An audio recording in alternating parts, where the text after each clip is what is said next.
Hi, David. Great to have you here on our program. Thank you for joining our regular events in central Switzerland from the China-Switzerland connection, where we are discussing interesting topics about China. And today we have a really interesting topic, which are the miraculous Chinese high-speed trains. And we are so happy to have you here. Actually, David, you are one of the foremost, if not the foremost international expert on Chinese high-speed rail. You were featured in international media such as Neue Zürcher Zeitung, Deutsche Welle, Süddeutsche Zeitung, New York Times, BBC, CNN, as well as on Chinese media such as People's Railway Daily or Xinhua News Agency.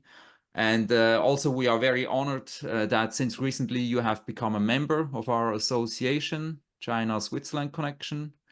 And even you are a Swiss citizen, and you can even speak Swiss German. And so thank you, David, for being here today. And yes, thanks for being here. Thank you too, Carly. Grüezi miteinander. Ganz, freut mich sehr. Very happy to be with you. And I've actually taken a good look at the situation of not just the Chinese railways, but where we are now, of course, virtually or otherwise in Lucerne. I know one of the biggest things about Beijing is building the new Eastern, there's going to be a new high-speed railway hub in the far east of Beijing. And at the same time in Lucerne, people want underground platforms. Incidentally, both projects will feature underground platforms. So there's more that unites us than keeps us apart from distances. That's a funny thing. Yes, great. Thank you, David. And so, yes, let us know more about the Chinese high-speed trains. And yes, it's all yours. Please start your presentation. Thank you, meine Damen und Herren, ladies and gentlemen. Let me just start with my presentation about fast tracking life, high-speed rail in China. As Carly has introduced you to us, my name is David Feng, and I'm all about the trains here in China, but also a fair bit about the trains in Switzerland, because you may not have known that for the past, well, not for the past 2 years, but in, the 12 years I've spent in Switzerland, 2 years were with the GEA. So basically, it was as simple as finding a train with the doors open and hopping on board. I wish I had taken in the late 90s some international trains, like, say, the ICE, and back then we still had the Trans-Europe Express. But here in China, of course, we are fast-tracking life, and I'm also doing a lot of research and media-related content about two things: transnational rail transport development and sustainable infrastructure and urbanization. Cut to the chase, it's basically about, well, basically in Switzerland, we are all aware that the railways are being used a lot. Like you see things like, you hear things like, say, Verkehrsverbund, like Verbindungen, everything like that, which is quite familiar to the Swiss mindset. It's slowly getting to be part of China as well, which is quite exciting. Today is going to be a short and hopefully not too long-winded look at the topics. First of all, an introduction to the Chinese high-speed trains, and then how did we get here? And then from Villars-Sienne to the Fuxing, or the revival trains, the networks of past and future, a modal shift happening across the borders, the Greenway. Of course, in Switzerland, this is far easier. I mean, how many borders can we cross in Switzerland? It's really, really easy, but slowly but surely in China, this is happening as well. And Zukunftsmusik, a little bit of how to improve China's railways with a little bit of Swissness. You know, I've been talking to so many people in the past weeks, and the ultimate solution, I think, the so-called mic drop solution would be a system which combined the best of Swiss and Chinese railways, and this is not impossible to do. So first of all, welcome to the world's fastest train. And in fact, I think a few times a day, there is a high-speed train between Beijing South and Shanghai Hongqiao, which runs for 1,000 kilometers non-stop at up to 350 kilometers per hour. This is the stretch between Beijing South and Nanjing South. So this is the longest non-high-speed, non-stop high-speed train between stations, the full 1,108.6 kilometers between Beijing South and Nanjing South. Just to give you an idea of how fast these trains run. The average speed, remember, we crossed two pretty big rivers, so we have to slow down for that. But the average speed is 316.7 kilometers per hour. I will admit at the start, from Beijing South, there are a lot of curves. By the way, if you are someone who really wants to photograph a train making a long curve, which we see a lot in Europe, but not so much in Beijing, have your cameras ready as the train leaves or arrives at Beijing South Station. The fastest train in China is the Revival Express, otherwise known as Fuxinghao, and it rolled off the tracks, well, basically onto the public tracks in summer 2017. China is also a country of extremes in terms of like super fast trains and super long viaducts. The part of a Beijing to Shanghai high-speed railway line between Danyang and Kunshan, which is the part of a line in eastern China in the province of Jiangsu, is on the longest railway bridge or the viaduct. It is really, really long. In fact, it is so long that quite a number of stations are positioned on it. For example, like say Suzhou North Station or Wuxi East Station. These are really, really long bridges and really, really, all the stations are being built to accommodate that. Of course, when you travel non-stop between Nanjing and Shanghai, as quite a lot of fast trains do, they just simply zip you by and you might not even notice it. The high-speed and related trains reach all of mainland China, Hong Kong, and to the border with Macau. It doesn't go into Macau yet. We have a rail link, mostly a metro link, which is going to open later this year between Zhuhai, Guangdong on the mainland and Macau itself. It's already being built, and hopefully this will complete the all-rail transition there as well. One of the largest stations in China is Xi'an North Railway Station with 34 platforms. This is huge. Of course, in Zurich we have something similar, but when you count all of these platforms, 3 to 18, that's about 16 platforms. Then you add the ones for the Uetlibergbahn, that's another 2, that's 18. And then you add 4 more, that's approximately 26 platforms. Xi'an North Station is still much larger than that by at least 8 platforms, and that is just the national rail ones. The Chinese high-speed railway network is the biggest in the world. We are looking at least 45,000 kilometers, at least. This may or may not include the newest line, which has opened in central to southern China, connecting 2 rather famous mountains, Mount Jiuhua and Mount Huangshan, which opened like just before May break. In future, 400 km per hour trains will become reality, and the CR450 train, this is still the current generation, but a newer generation of trains will be able to run much faster. It is being planned for the railway route between Chengdu and Chongqing, and between the stations of Dazhoushike, Jianzhou, and Tongliang.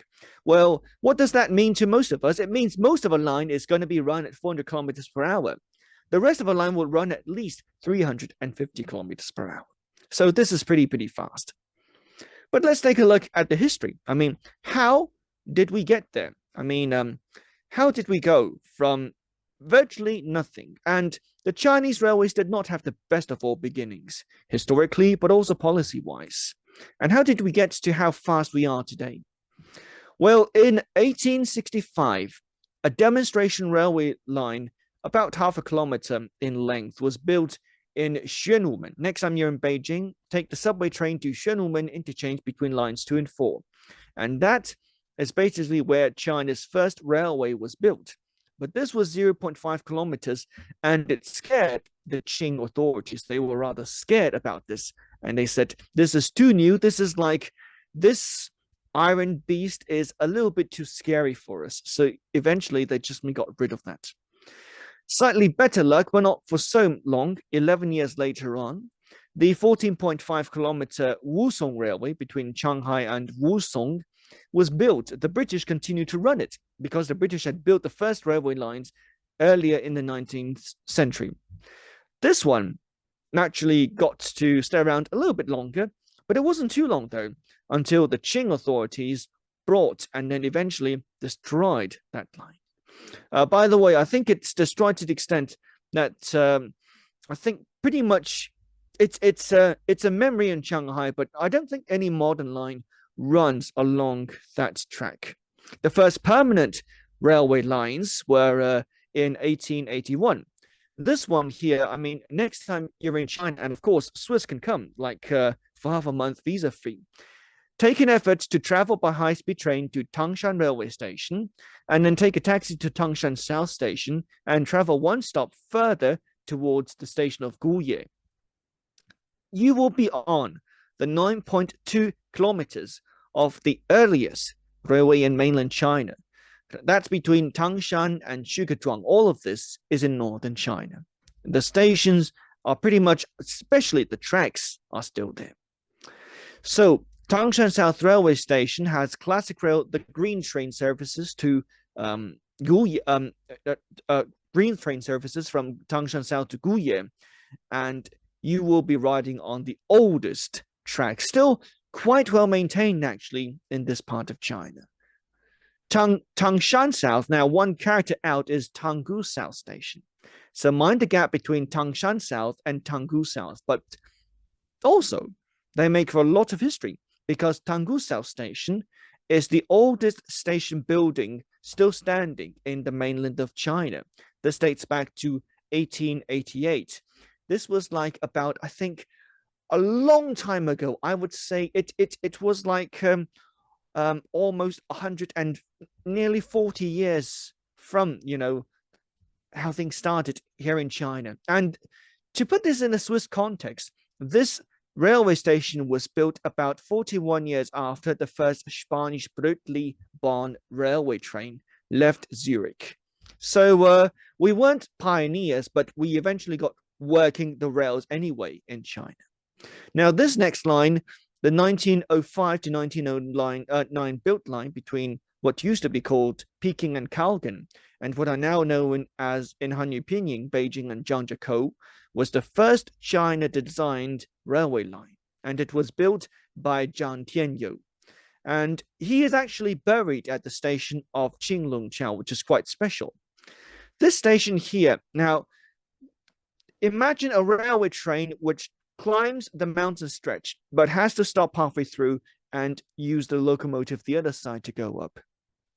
That station would be Qinglongqiao Station, and it still is standing today. It's still standing, and it's been treated like a living relic.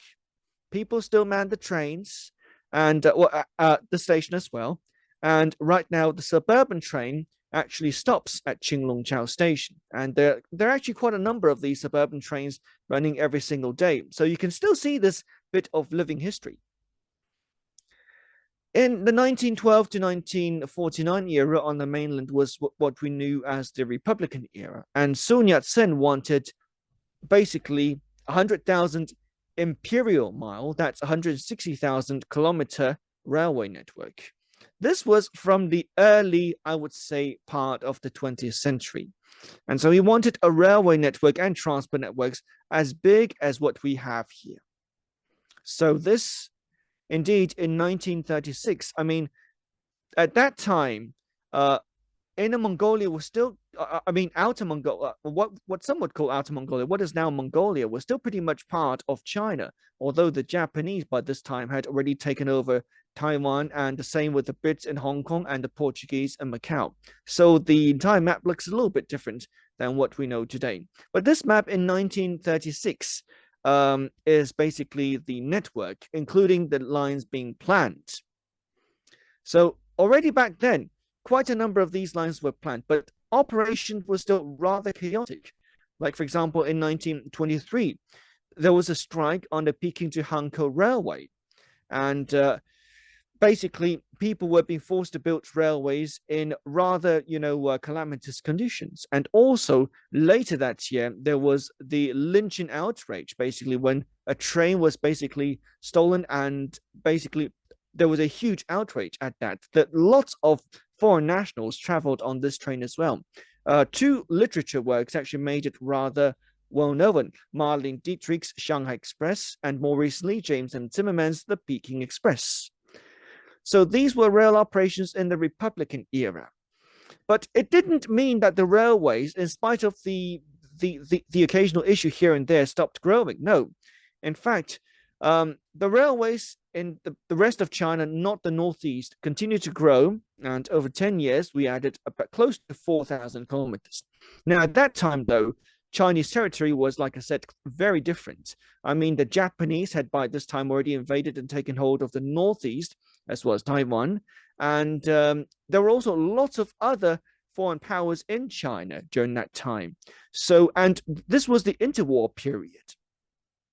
In 1931, the Japanese invaded northeastern China, but continued building the railway network there until the end of World War II and added 5,200 kilometers. This would then become part of the nationwide network at the end of the war.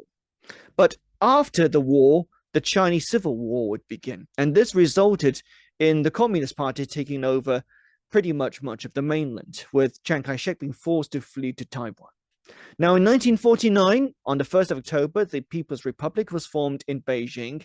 The railway network, we had like about over 20,000 kilometers, but a useful network, like those that could actually run trains, were merely at 11,000 kilometers. So basically, half of the network was one way or the other in tatters or in ruins, and they were not those that could be used on a day-to-day basis.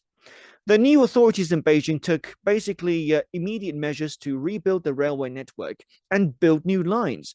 For example, the Chengdu to Chongqing line was the first line built after the establishment of the People's Republic and opened in June, just 2 years later on in 1952. The Baoji to Chengdu Railway, which today has been paralleled by a high-speed line, not too far away, is the first electrified railway line.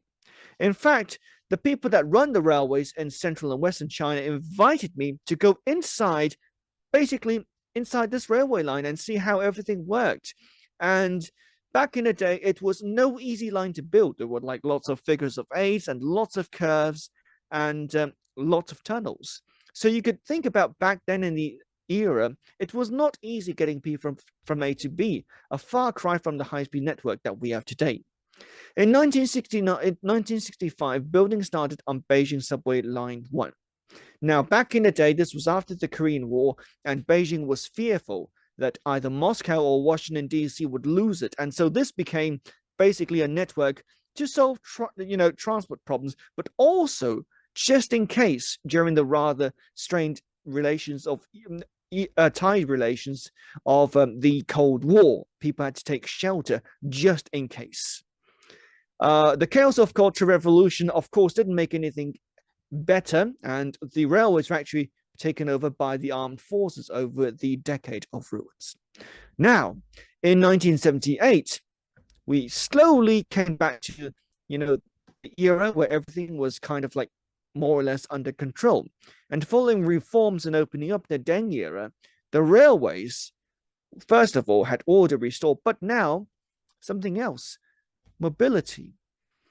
Previously, to travel on the railways, what was especially earlier on, you had to travel, and sometimes back in the era, Chinese citizens didn't have an ID card. In fact, they had what we call one-off ID. Back in the day, back then you had to be employed by a state organization. This was the plan in Mao's China. So if you wanted to get anything done, they would issue you with a letter of introduction.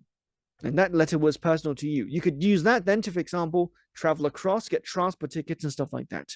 The letter of introduction was becoming less and less relevant going into the 1980s, as well as the household registration system was becoming less and less constraining. So more mobility, less restrictions. And by the end of the 1980s, China had a network of close to 50,000 kilometers, which was quite a bit. But here's the other thing. Throughout the 1980s, the railways were feeling a lot of competition from two other transport players, the airliners, and of course, those who would operate long-distance coaches on the highways and increasingly in the motorways as well. But the airliners in particular, those were the trains as you can see on the screen. I mean, these were the old green trains, and the railways had a huge image crisis. They were seen as an outdated, slow mode of transport and mostly used by the less advantaged. Another serious competitor, like I said, came in the form of coaches traveling on long-distance highways and increasingly motorways. In fact, China today has the world's longest motorway network. So, China wasted no time in getting things done, both accelerating trains. There were 6 rounds of accelerations and, where possible, getting some trains from abroad to help as well. Now, this is a good thing that we're doing it in Europe, where people are a bit more geographically aware. Elsewhere in the world, where people might be a little bit more confused. I mean, it is really confusing, when you have to sort out, say, Guinea, Equatorial Guinea, and Guinea-Bissau, as well as another one, Switzerland and Sweden. But Switzerland and Sweden did their part on the Chinese rails. In 1998, Sweden's X2000 train was imported to China to operate the first quasi-high-speed trains between Guangzhou and the city of Shenzhen, right on the border with Hong Kong. And speeds at 160 kilometers per hour were actually pretty fast back then. The Swiss, of course, we also did our part with the Lok 2000 trains, which, especially before the corona pandemic, still ran. And I hope they would bring it back again, if only for the Swissness of it all. It would run, and my wife and I, we traveled on it between Hong Kong Station and Guangzhou East Station. The locomotive itself is from the canton of Zurich. Now, fast forward to 2003 and the rail leapfrog era. The idea back then, identify the most pressing issues. What were they? Capacity bottlenecks. Kapazitätsengpässe. I see this a lot in Swiss media, public media, SBB readouts, Bundesamt für Verkehrs readouts, Kapazitätsengpässe. This is like a common term that both countries, Switzerland and China, encounter. But in the Chinese situation, this was a bigger country with even more people wanting to travel. And the second thing was to use more modern international equipment. So, as we went forward into the leapfrog era, we started building high-speed routes. And the first one built so far was the line I traveled on, the first Chinese National Railway train I ever went on board, was on the most Swiss day for the most Swiss means of transport, the 1st of August, den 1. August, on the train. Of course, we the Swiss are known in Europe as the most active users of railway networks.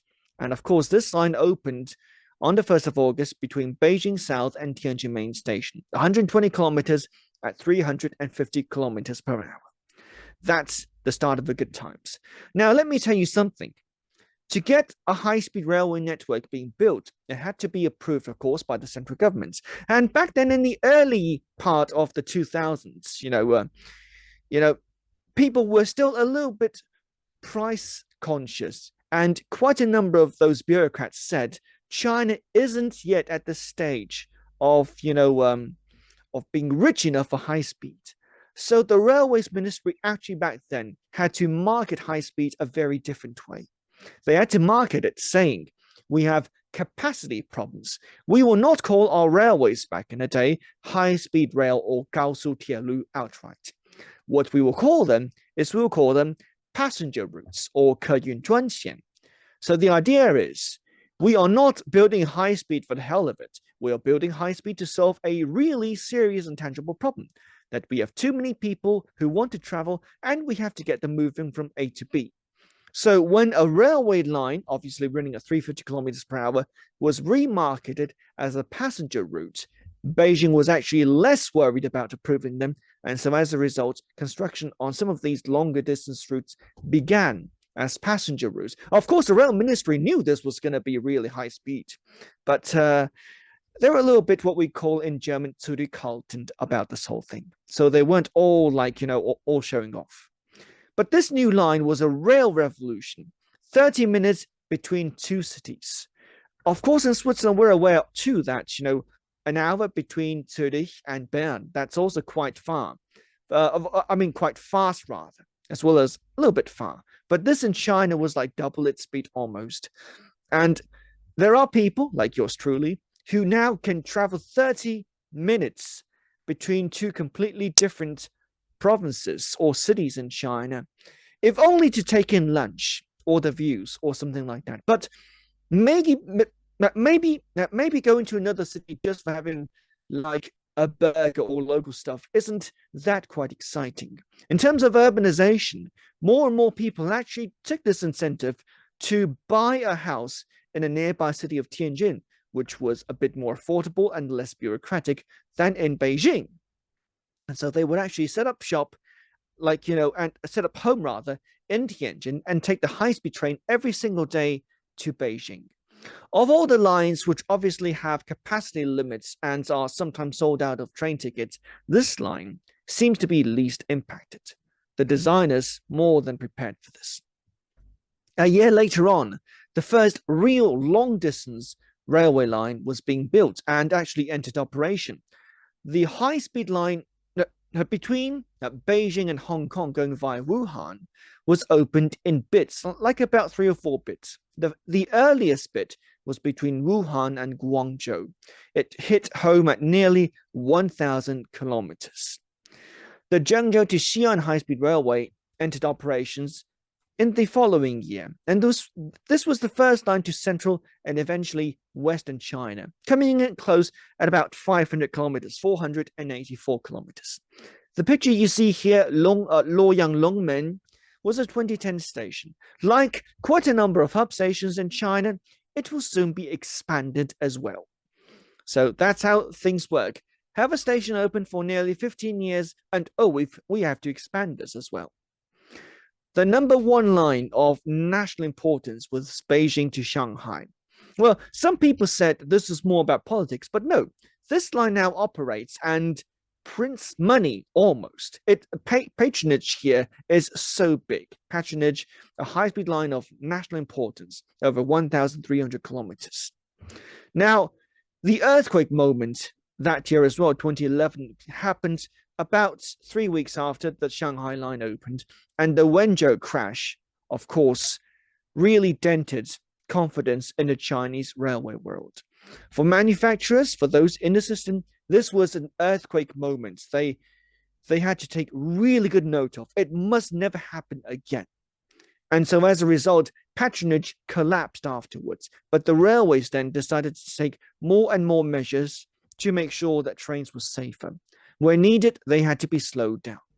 So under Shen Guangzu, there were 2 major downgrades, both in terms of high speeds, actual operation speeds from 350 kilometers. They then made it go down to 300 kilometers. For 250 kilometers per hour lines, they made it down to 200. And for slow ones, they kept it mostly at 160. But even more damaging was downgrading the norms on newer lines. The line between Xi'an and Chengdu, 2 major cities in central and southwestern China, was previously planned for 350 kilometers per hour. Today, due to these 2 downgrades, it can only run at 250 kilometers per hour.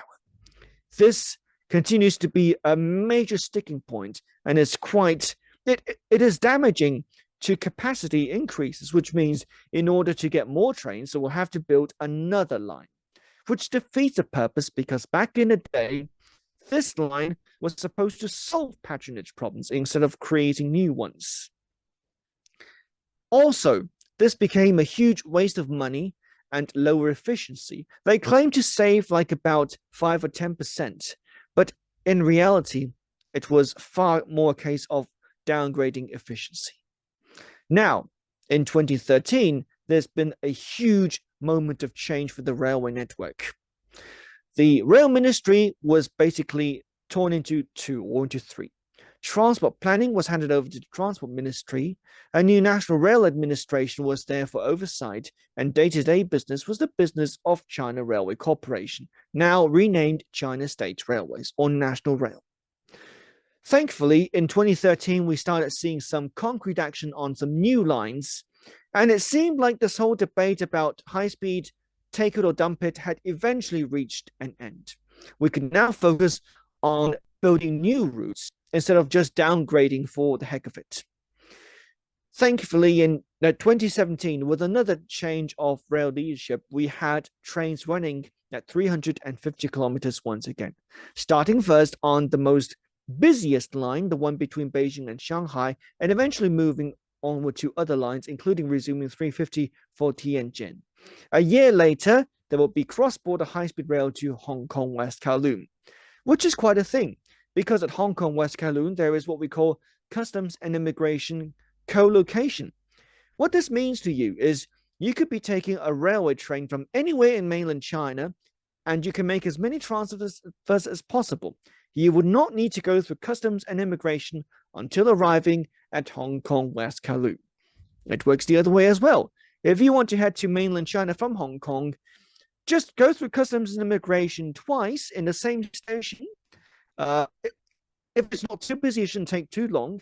And then hop onto the next available, well, your book train, obviously, and then make as many connections as possible. You don't need to go through customs and immigration again. The pre-corona peak development happened in 2019. Back then, the railway network had reached a huge, it became a huge network at close to 140,000 kilometers, of which high speed only would already be 35,000 kilometers. In that year alone, close to 8,500 lines were open, of which over 5,000 were high speed. That was China pre-pandemic. And finally, passenger patronage. We had 3.57 billion passengers, an increase of over 7%. During zero COVID, we had some really, really difficult moments. The picture you're seeing here is the 14-platform Beijing main station, virtually empty. If you can see a tiny hint of a train in the far left-hand side for a night train, otherwise no trains at all. For 2022, 2 years after the Wuhan lockdown, the railways made a daring forecast of carrying 3 billion people. The many restrictions, mass testing, pandemic lockdowns meant they only could do nearly 50% of that, 1.61 billion actual journeys. This was a major disappointment. So in 2023, after being burnt, the railways made a more conservative estimate of carrying 2.69 billion. In the end, with all the pandemic rules removed, including the customs immigration form, 3.855 billion rail journeys, an all-time record, was actually delivered in 2023. That shows you something. If you don't have to be tested with every train interchange, if you don't have to carry this, that, and the other thing, and just go back to taking trains, no matter what color, white or red, then if you build it, they will come. And this is how China is doing its trains. The first question, of course, was maglev versus rail. And this has become a huge problem here because this delayed the development of the rail network. The maglev people wanted a line to Hangzhou. They started their demonstration line going from Pudong Airport to Longyang Road. The conventional rail people wanted a high-speed line, but this time using conventional tracks. And the railway line between Qinhuangdao and Shenyang are the oldest high-speed tracks. The next time someone asks you, oh, but Beijing to Tianjin is the first high-speed line in China, correct them and said, it's the first high-speed line for 350. But the first high-speed line overall was more towards the northeast. And that, indeed, was how it happened. It took 4 years to build from 1999 to 2003. And already today, it's showing its age, so much so that they're thinking of a parallel high-speed line right next to it. Interestingly enough, this route actually ran parallel to the old conventional railway line between Qinhuangdao and Shenyang, which was closer to the coast and actually had far slower operating speeds. The import of trains, of course, was one way for China to basically be a high-speed power, including high-speed CRH trains from all over the world, the CRH1, the CRH2, including models from the Shinkansen, Those of us from Europe will be more familiar with Germany's Velaro trains. There's a fair number of these in China as well. In fact, there's a bit of a joke.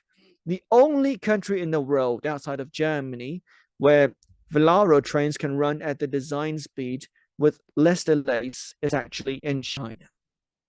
The Pendolino or the Astoro trains, as we might be more aware in Switzerland, like say the Cisalpino Due, it's just colored slightly differently. It's still pretty much the same train, and it's still very much in use today in China. In fact, those of you who want to try Astoro Cinese, if you want, go on, right now, go on the next available train from Beijing main station and take a train to either Tangshan or more likely to Beichen in the city of Tianjin. That will actually be a train running as a Pendolino train. The second generation of trains were actually more localized. And this train, as you see over here, is the CRH 380 train. The 380 obviously was designed for speed. The 16-car version of the CRH 380A trains, known as the 380AL or long train. Think about this. 16 carriages, of which 14 of them have electric motors inside. This basically means that it was built for speed. The fastest speed record reached by a CRH 380 AL train was 486 kilometers an hour, and that was reached in late 2010. It remains the world record holder for an unmodified commercially operating train set.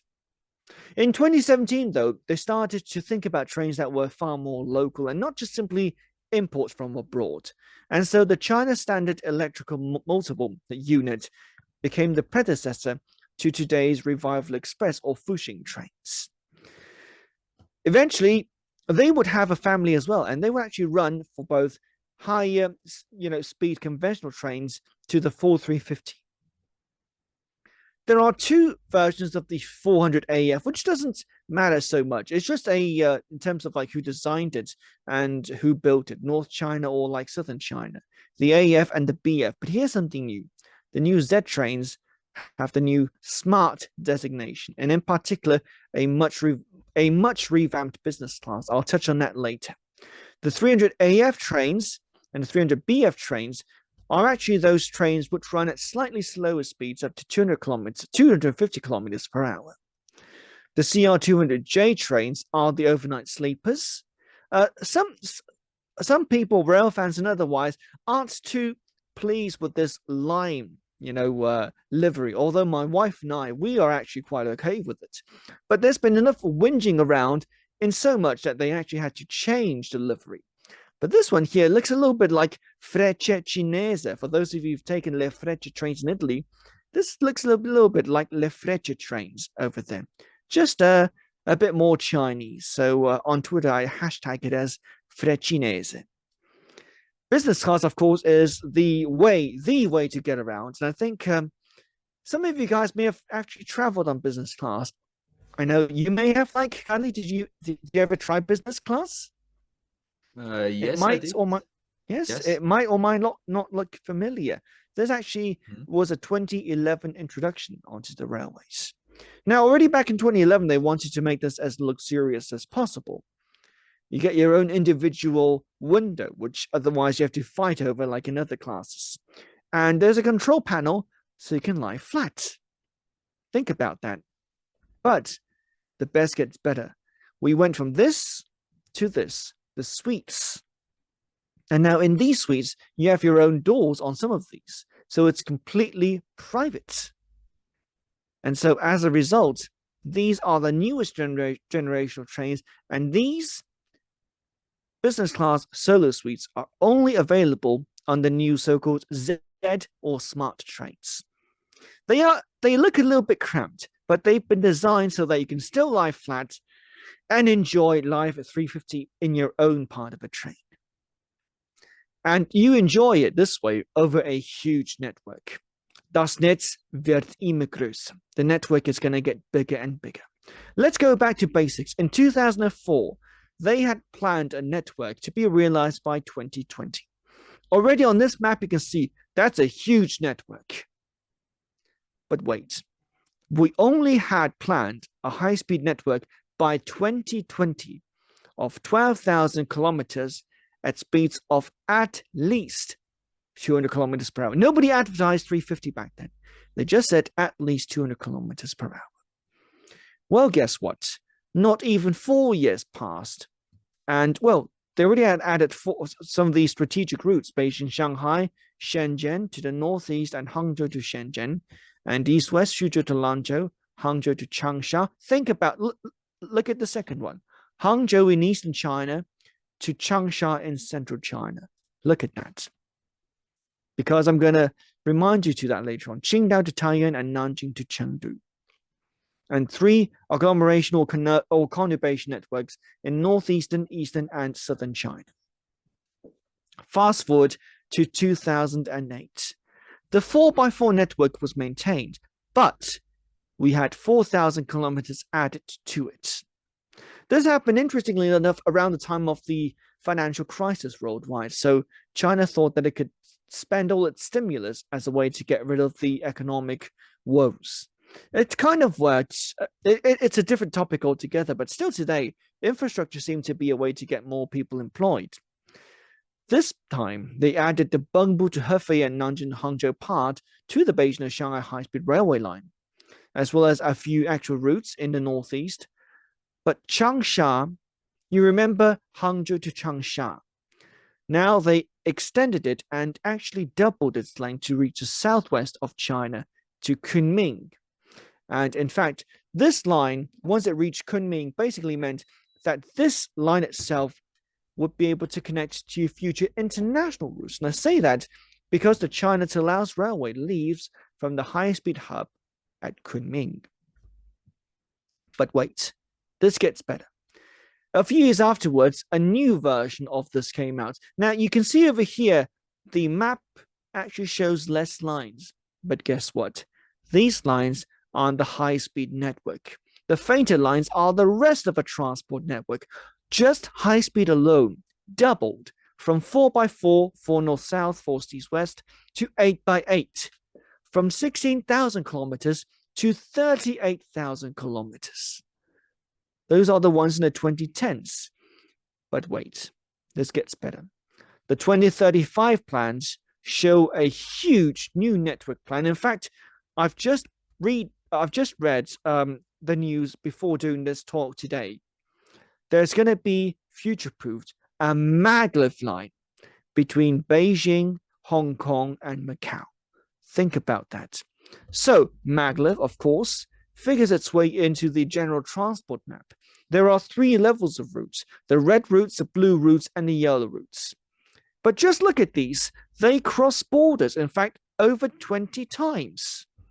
And so as a result, what we already have today in Switzerland, like say cross the border Basel to go to France, and Germany, cross at Chiasso for Italy, cross it at say maybe St. Margrethen, but also over Liechtenstein to Austria, we're going to get this over 20 times in China. By 2035, look at the time, just 11 years from now, if all goes to plan. And part of this 8x8 network are some of the most crucial lines on the network, including Beijing to Shanghai. But guess what? A new east parallel route is being built in addition. Now, those are 2 routes. I've also been taking a look at the projections there. Part of the current route, which is not the new east parallel route, will again be paralleled. So just think about the huge capacity and the extreme demand. I'm going to be giving a talk to Shanghai. My friend in Shanghai is worrying about the dimensions of a microphone I'll be carrying when I get to Shanghai. My worry, will I even get a train ticket going back to Beijing? Because my talk is on the same day as the evening peak for the Dragon Boat Festival happens. And I'm going to have to make a decision quickly, use a sleeper or a late night high-speed railway service. It's still a question of like, can we carry enough people? Because demand is there. The modal shift is happening. And so you have to build these huge lines. Beijing via Wuhan to Hong Kong, 2,439 kilometers. Now look at this. The new red train is running on a high speed. The other bridge is the conventional or slower classic railway going via the same distance. High speed is paralleling classic, and in turn, high speed is being paralleled again because the demand is there. The Eurasia route, the full 3,422 kilometers from Lianyugang in the extreme east by the coast to Xi'an and Xinjiang in the northwest. Now, take a look at that, and then take a look at the international connections to follow. And to say, in fact, one of the newest lines being considered is a high-speed line. Well, it's not high speed. It's going to be much slower, but a railway line going between China and Kyrgyzstan and Uzbekistan. And now think about Shanghai to Kunming. Remember, this line wanted to start only at Hangzhou and stop at Changsha. Thankfully, they extended it to the whole 2,266 lines. At Kunming South Station, which you see here, there are international connections to Laos. In fact, over the weekend, there are 2 international connections crossing the China to Laos border. So, it's now a case of trains now, not so much planes. There are a few reasons. First of all, although the railways may have had an image problem before, now there's an untimeliness or lack of that problem for flights. And I think the railways now are increasingly more competitive when it comes to pricing. And also, I've done a look at the railway tickets and its pricing by the most expensive class of travel, because everyone wants to think, oh, our railway tickets are so expensive, right? So I went the extra mile. Compared with the EU and the UK, Japan and the States, China, by price per kilometers, is actually the cheapest of them all. And so tendentially, if you're traveling between 800 and 1,200 kilometers, it's far better by rail. Over longer distances, you can also add sleepers to the map. In fact, when the high-speed line to Hong Kong opened, I would never fly to Hong Kong anymore. The overnight train at 2010 from Beijing West Station. Overnight, so you arrive at Shenzhen at 7 o'clock the next morning. It uses high speed, by the way. And then, allowing for any delays, which are rare, both in China and in Switzerland. This is not Germany. Thank you for traveling. So we will actually get like about 1 hour break in Shenzhen before my connection, 8 o'clock to Hong Kong West Kowloon departs from Shenzhen North Station. And so things like these, most of us like wondering, why did we fly? Unless it's over water, like say between Taipei and Tahiti. Okay, for that you'll have to fly. But if it's across land, increasingly we can do this by rail. For example, the new Guangzhou to, well, the newish. It's been open for like about over 5 or 6 years. Guangzhou to Shenzhen to Hong Kong high-speed railway line with immigration and customs co-location. 3 years later on, China to Laos opened. To the respective border stations first due to COVID, and afterwards, international traffic starting from spring 2023. I've been on board. It's quite nice. Swiss citizens get China and Laos visa-free. You get visa waivers for 15 days in both countries. It's amazing. China also has a number of other projects aboard as part of like Belt and Road and related projects in Ethiopia and Djibouti, in Indonesia and in Nigeria. And all of these projects have actually opened and are now carrying people and freight as well. The earliest one opening in 2017, the one between Jakarta Halim and Bandung Teugar in Indonesia opened late autumn last year. The new high-speed line in Thailand between Krung Thep Nakhon or Bangkok and the border with Vientiane and Laos will be built. It's not going to be complete overnight. It's going to take some time, but we aim to have it ready one way or the other by the end of this decade or the start of the next decade. And the China to Mongolia railway lines are now running once again, although there are quite a number of other lines which are suspended, like say to Russia, North Korea, Kazakhstan, and to Vietnam. But it's good to have some passenger lines back anyway. Now, the newer lines from China, this is going to be interesting. The line from Kashgar in China over the border at Turgat Pass to Arpa Makmal Jalalabad in Kyrgyzstan, and then Andijan in Uzbekistan. That's going to be new. And works on this line could get underway as early as this year.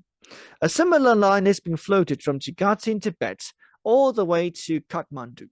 And this line would be nearly 500 kilometers and create the first rail link from Northeastern Asia to South Asia. Think about that. Cargo too. I mean, China does a lot of cargo to the rest of Europe and to the rest of Asia. The connections are over 25 countries in Europe and over 200 cities. So that's a Chinese network. But then again, you could probably get the same information by visiting china-railways.com or .org.cn. And of course, the Wikipedia has this as well.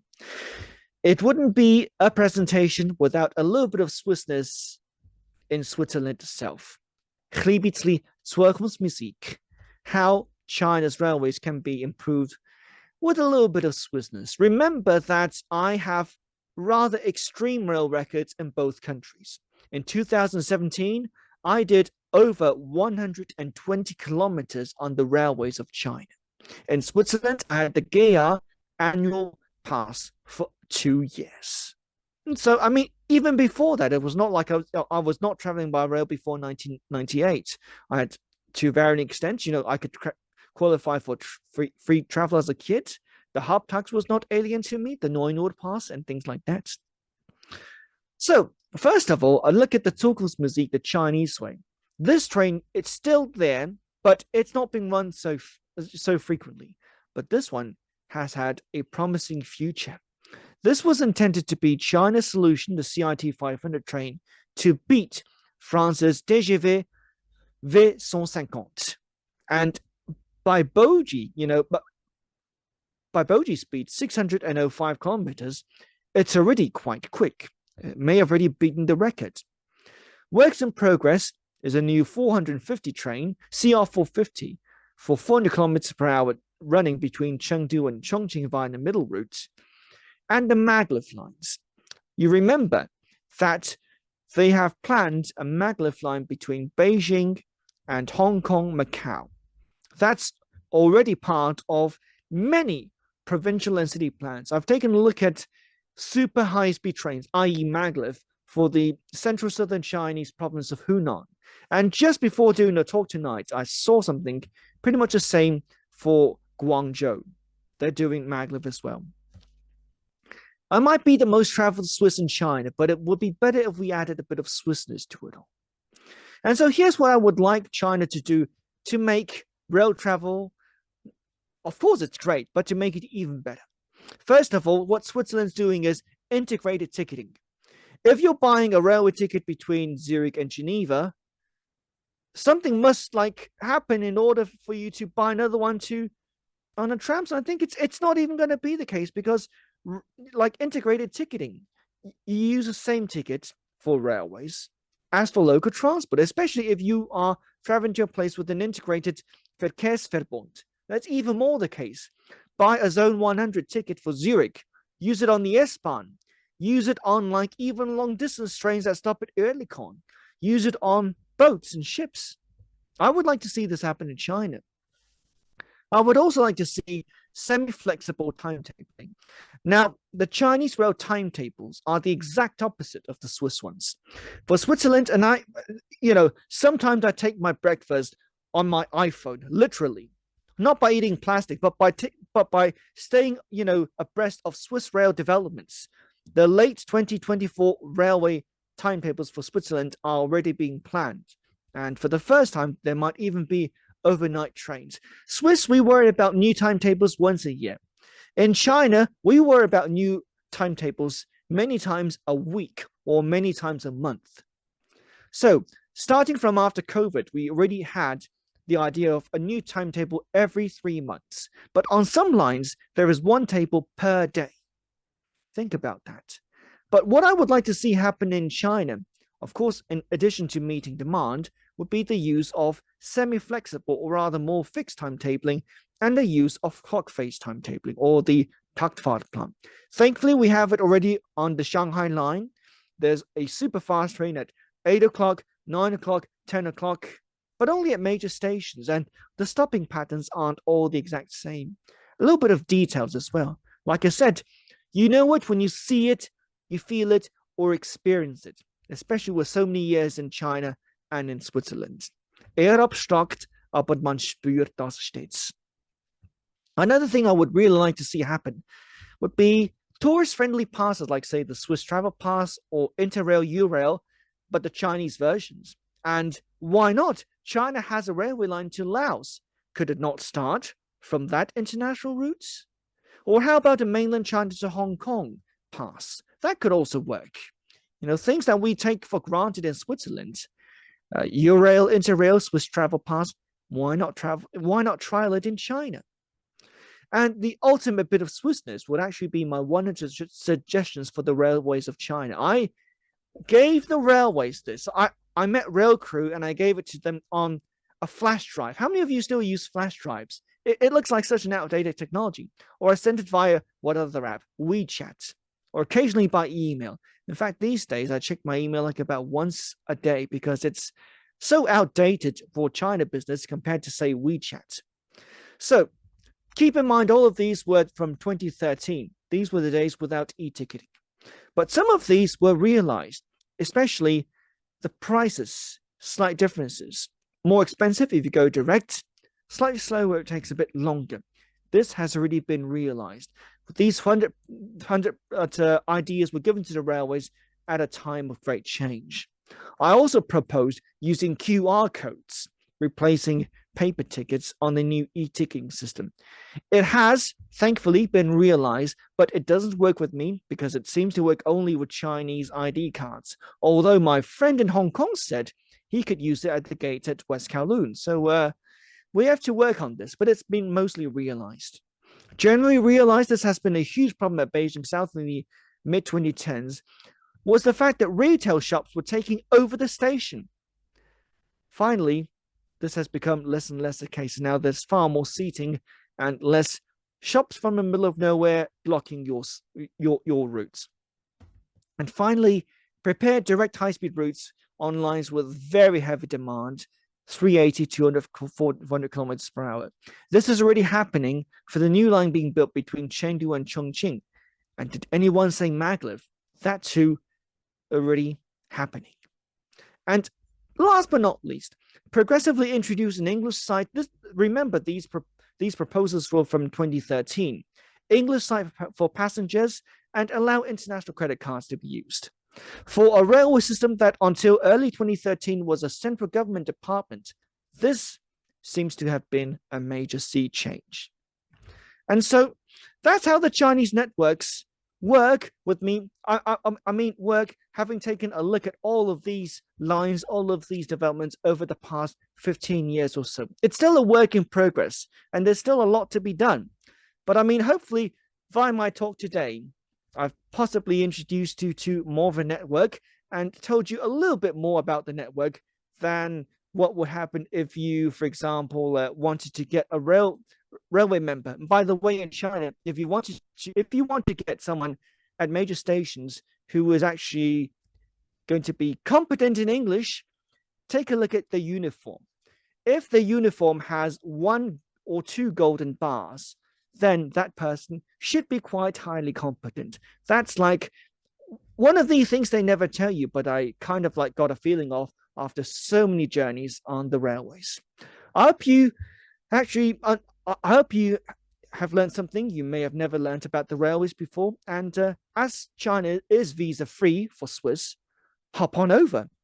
And if you're in town, meet up. I'll be happy to give you a personal, to travel with you on the railways of China and to see how it really works. But for now, if you have any questions or comments, I'd be happy to take them in German, English, and because I know 10 languages, Chinese with an on-the-fly translation. Thank you very much, David. I mean, that was quite amazing. And I mean, even I have so many questions to ask, and Yes, but we may have to do a second session for that. yes, But yes, just you know, as a short comment or so, I mean, I personally, I'm really looking forward to taking the maglev for 1,000 kilometers from north to south China, right? You said yes. 2035 it may happen. 2035 is like it's like a non-binding reference point. But given this is China, if they have a maglev on the on the maglev track, so to speak, by 2035, I would not be surprised. This is a country where things move quickly. So amazing. And I Yes, mean, I can only I can even remember when the high-speed trains got started, and I was really yes, excited in taking them. And I told myself I want to use the Chinese high-speed trains to explore China. So wherever China will build a high-speed route, I will take it and I will go visit that city. But in the meantime, China has just built so many high-speed routes to so many yes, places, and it's become quite impossible for me to keep up. So yes, currently, I've visited maybe 15 cities in China, but probably there's probably 100 cities connected to yes, Chinese high-speed yes. rail.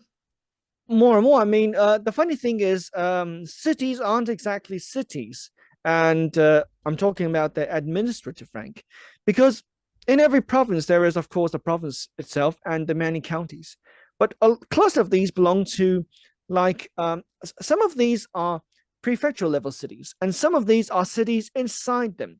Well, I Yep, mean, yep, anyway, so I think definitely we have to do a second session. I mean, there yes, will yes, be yes, at least 30 yes, questions, I would say, and we will also yes, collect more questions, of course, in the yes, coming yes, days.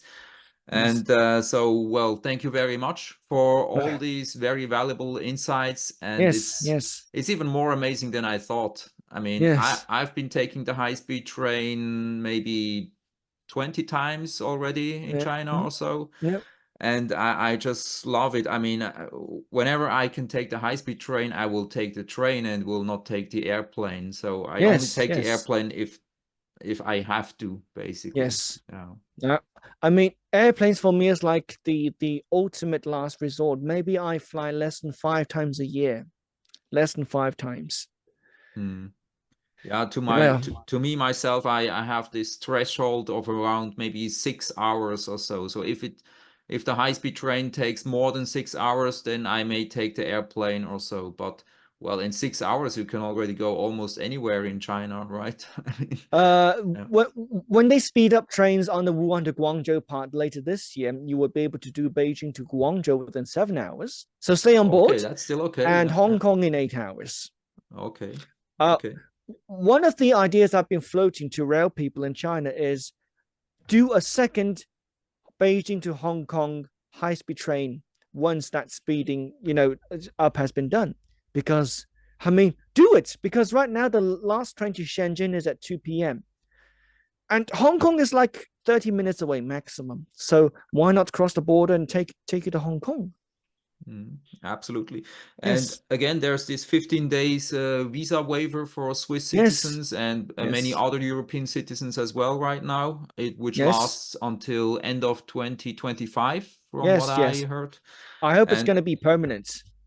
I hope it's going to be hopefully, permanent. Yes, hopefully, yes, yes. And yes, so since maybe next time I will be traveling for more than 15 days, I was thinking of just doing a quick stop in Hong Kong, and yes, get back and have a new 15 days basically visa yes, yes, waiver.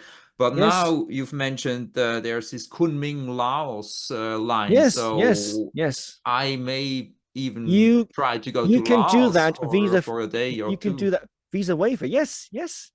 I mean, go to Luang Prabang. It's one of the nicest places in Laos, and it's what I call the anti-Beijing because Beijing has all the super tall skyscrapers. Mhm. Luang Prabang is like it's like any like Dorf back at home in Switzerland, Mhm. and it's so Oh, nice, really. I mean, okay. there is life outside of like KTV super skyscrapers. There is a life to be enjoyed in the countryside, and that's what Luang Prabang offers you. It's really, really nice. Okay. Yeah, Yes, I may try that. Yeah.